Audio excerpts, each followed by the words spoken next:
Hello friends, welcome to my channel झाड आनंदाचे. तर मग फ्रेंड्स, आज आपण एका नवीन टॉपिकवर बोलणार आहोत, लग्न की घटस्फोट. तर मग फ्रेंड्स, लग्न की घटस्फोट, नातं टिकवणं आणि स्वतःला वाचवणं यामधला निर्णय. आज आपण ह्याच विषयाबद्दल बोलणार आहोत, ज्याबद्दल प्रत्येकाच्या मनात वेगवेगळे विचार असतात. लग्न विरुद्ध घटस्फोट. लग्न टिकवणं महत्त्वाचं की गरज पडल्यास घटस्फोट घेणं योग्य?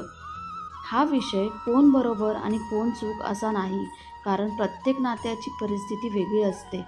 काही लोक म्हणतात लग्न म्हणजे आयुष्यभराचं नातं आहे, कितीही अडचणी आल्या तरी ते टिकवलंच पाहिजे.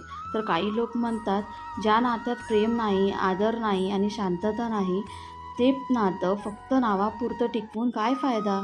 मग खरं काय? चला आज याबद्दल मनापासून बोलूया. लग्न म्हणजे नेमकं काय? लग्न म्हणजे फक्त दोन लोकांनी एकत्र राहणं नाही. लग्न म्हणजे दोन वेगवेगळ्या व्यक्तींचा प्रवास, दोन वेगवेगळे स्वभाव, दोन वेगवेगळ्या सवयी, दोन वेगळ्या कुटुंबाची पार्श्वभूमी आणि दोन वेगळ्या अपेक्षा. हे सगळं एकत्र आणण्याचा प्रयत्न म्हणजे लग्न. सुरुवातीला प्रत्येक नातं सुंदर वाटतं.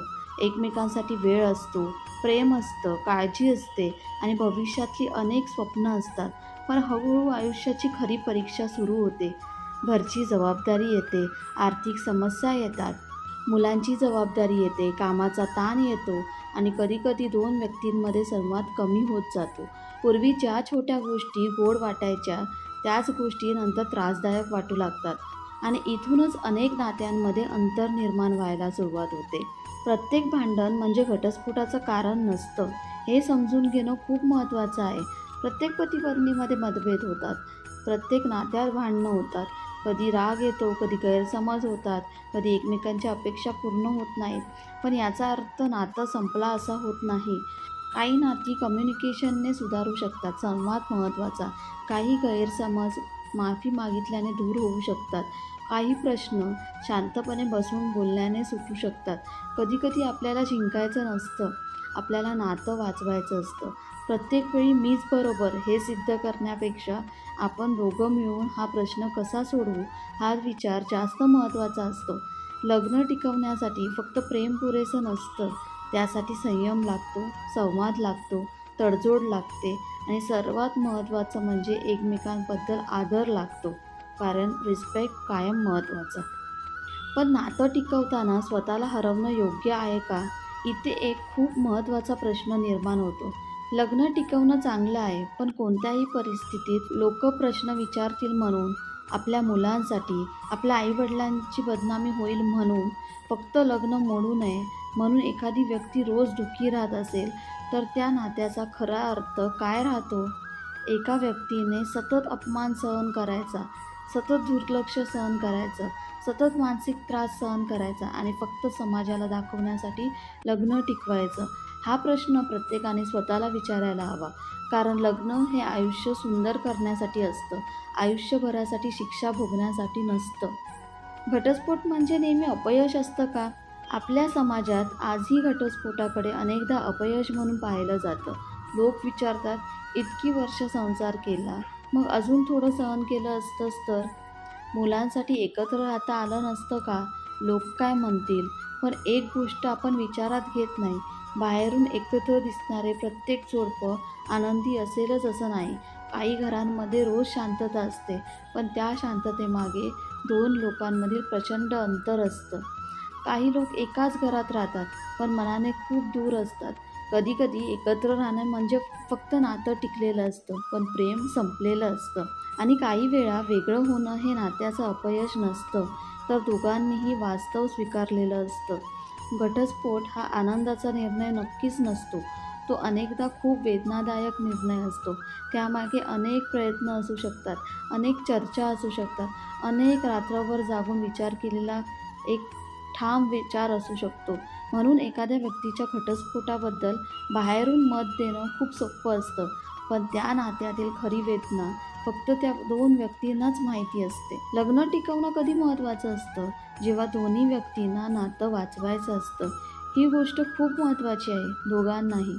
फक्त एक व्यक्ती प्रयत्न करत असेल आणि दुसरी व्यक्ती सतत नात्यापासून दूर जात असेल, तर एकट्या व्यक्तीच्या प्रयत्नांनी नातं फार काळ टिकत नाही. पण जेव्हा दोघंही म्हणतात, "हो, आपल्यात समस्या आहेत, पण आपण त्या सोडवण्याचा प्रयत्न करूया," तेव्हा नात्याला संधी असते. जर प्रेम कमी झालं असेल, तर ते पुन्हा निर्माण करण्याचा प्रयत्न असतो. जर संवाद कमी झाला असेल, तर पुन्हा बोलायला सुरुवात करता येते. जर गैरसमज असतील, तर ते दूर करता येतात. जर दोघांनी चुका केल्या असतील, तर त्या स्वीकारून बदल करता येतो. कारण कोणतंही नातं परफेक्ट नसतं. परफेक्ट लोकही नसतात. पण प्रामाणिक प्रयत्न करणारी माणसं नात्याला नक्कीच पुन्हा सुंदर बनवू शकतात. आणि वेगळं होण्याचा विचार कधी गंभीरपणे करावा? जेव्हा नात्यात सतत भीती असते, जेव्हा सतत अपमान होतो, जेव्हा मानसिक शांतता पूर्णपणे संपते, जेव्हा वारंवार विश्वासघात होतो आणि बदलाची कोणतीही तयारी नसते, जेव्हा संवाद करण्याचे, समजून घेण्याचे आणि परिस्थिती सुधारण्याचे सर्व प्रयत्न एकतर्फी असतात. अशा वेळी फक्त लोकांसाठी नातं टिकवणं प्रत्येकासाठी योग्य असेलच असं नाही. पण हा निर्णय रागाच्या भरात घेण्यासारखाही नाही. एका भांडणानंतर नाही, एका वाईट दिवसानंतर नाही. असा निर्णय शांतपणे, विचारपूर्वक आणि शक्य असल्यास योग्य मार्गदर्शन घेऊन करायला हवा. कारण लग्नाचा निर्णय मोठा असतो, पण आयुष्य वेगळं करण्याचा निर्णयही तितकाच मोठा असतो. फक्त आपल्या मुलांसाठी लग्न टिकवून ठेवावं का? हा सर्वात कठीण प्रश्न आहे. अनेक आई-वडील म्हणतात, "आम्ही मुलांसाठी एकत्र आहोत." हे ऐकायला खूप त्यागाचं वाटतं. पण इथेही विचार करण्याची गरज आहे. मुलांना फक्त आई आणि बाबा एकाच घरात आहेत हेच महत्त्वाचं नसतं. मुलं घरातलं वातावरणही अनुभवतात. रोजची भांडणं, राग, अबोला, अपमान, तणाव हे सगळं मुलांच्या मनावर परिणाम करू शकतं. मुलं शब्दांपेक्षा वातावरण जास्त शिकतात. जर घरात प्रेम आणि आदर नसेल, तर मुलांच्या मनातही नात्याबद्दल चुकीची कल्पना तयार होऊ शकते. त्यामुळे फक्त आई-बाबा एकत्र आहेत का हा नसावा, तर प्रश्न असा असावा, मुलं कोणत्या वातावरणात वाढत आहेत? काही परिस्थितींमध्ये पालकांनी नातं सुधारण्याचा प्रयत्न करणं मुलांसाठी सर्वोत्तम असू शकतं, तर काही परिस्थितींमध्ये शांत आणि सन्मानाने वेगळं राहणं सततच्या संघर्षापेक्षा चांगलं असू शकतं. प्रत्येक कुटुंबाची परिस्थिती वेगळी असते, म्हणून एकाच उत्तराने सर्वांना न्याय देता येत नाही. समाजाला उत्तर देत बसायचं की स्वतःचं आयुष्य जगायचं? आपल्या आयुष्यातील सर्वात मोठ्या समस्या अनेकदा समाजामुळे नसतात, पण समाज काय म्हणेल या भीतीमुळे मोठ्या होतात. लोक काय म्हणतील? अरे, लोक काही दिवस बोलतील, प्रश्न विचारतील, मतं देतील आणि नंतर आपल्या आयुष्यात पुढे जातील. पण तुमचं आयुष्य तुम्हालाच जगायचं असतं. म्हणून लोकांच्या मताला महत्त्व द्या, पण स्वतःच्या आयुष्याचा निर्णय फक्त लोकांच्या मतावर घेऊ नका. त्याचवेळी प्रत्येक छोट्या समस्येला कंटाळून नातं तोडणं योग्य नाही. म्हणजेच दोन टोकं टाळायला हवीत. सगळं सहन करत राहणं योग्य नाही आणि प्रत्येक अडचणीत नातं सोडून देणंही योग्य नाही. खरी शहाणपणाची गोष्ट म्हणजे परिस्थिती समजून योग्य निर्णय घेणं. मग लग्न आणि घटस्फोट यापैकी योग्य काय? कदाचित या प्रश्नाचं एकच उत्तर नाही. काही लोकांसाठी लग्न टिकवणं हा आयुष्यातला सर्वात सुंदर निर्णय ठरतो. काही लोकांसाठी वेगळं होणं हा स्वतःला पुन्हा उभं करण्याचा निर्णय ठरतो. महत्त्वाचं हे नाही की लोक तुम्हाला काय म्हणतात. महत्त्वाचं हे आहे की निर्णय घेताना तुम्ही स्वतःशी प्रामाणिक आहात का? तुम्ही खरंच प्रयत्न केले आहेत का? तुम्ही तुमच्या चुका स्वीकारल्या आहेत का? तुम्ही समोरच्या व्यक्तीला समजून घेण्याचा प्रयत्न केला आहे का? आणि सर्वात महत्त्वाचं, त्या नात्यात तुमचा आदर, विश्वास आणि मानसिक शांतता टिकून आहे का? कारण प्रेमाशिवाय नातं काही काळ चालू शकतं, पण आदराशिवाय नातं हळूहळू आतून तुटत जातं. आणि शेवटचा विचार म्हणजे, लग्न म्हणजे दोन लोकांनी फक्त एकाच घरात राहणं नाही. लग्न म्हणजे एकमेकांच्या चुका समजून घेणं, कठीण काळात साथ देणं, भांडण झालं तरी संवाद बंद न करणं आणि एकमेकांचा आदर जपणं. पण त्याचबरोबर स्वतःची किंमत ओळखणंही महत्त्वाचं आहे. नातं वाचवणं सुंदर आहे, पण स्वतःला पूर्णपणे हरवून नाही. काही नाती थोड्या प्रयत्नांनी पुन्हा फुलतात आणि काही नात्यांमध्ये वेगळं होणं हेच दोघांसाठी शांततेचा मार्ग ठरू शकतं. म्हणून लग्न असो किंवा घटस्फोट, निर्णय रागाने, भीतीने किंवा समाजाच्या दबावामुळे घेऊ नका. विचार करा, एकमेकांशी नीट बोला, गरज असेल तर विश्वासू व्यक्ती किंवा तज्ज्ञांची मदत घ्या आणि मग असा निर्णय घ्या, ज्यामुळे फक्त आज नाही तर भविष्यातही तुम्ही स्वतःकडे पाहून म्हणू शकाल, मी हा निर्णय विचार करून घेतला आहे.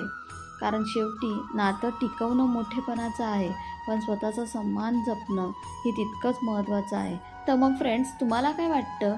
लग्न टिकवण्यासाठी किती प्रयत्न करायला हवेत आणि कोणत्या परिस्थितीत वेगळं होणं योग्य ठरू शकतं? तुमचे विचार कमेंट्समध्ये नक्की सांगा. आपला हा विषय आवडला असेल तर लाईक करा, शेअर करा आणि अशाच मनाला स्पर्श करणाऱ्या विषयांसाठी चॅनलला सबस्क्राईब करायला विसरू नका.